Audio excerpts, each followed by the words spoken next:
अस्सलाम वालेकुम गाइस, ये मेरा फ्रिज जो है काफ़ी दिन से बंद नहीं हो रहा था ना। इसका ये जो रबर है ये बॉडी से पूरा अटैच नहीं हो रहा था।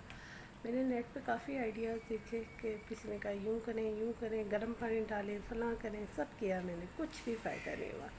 आखिर में मेरे अपने दिमाग में एक तरकीब आई कि मैंने इसके रबर के अंदर इस तरह कपड़ा घुसा दिया।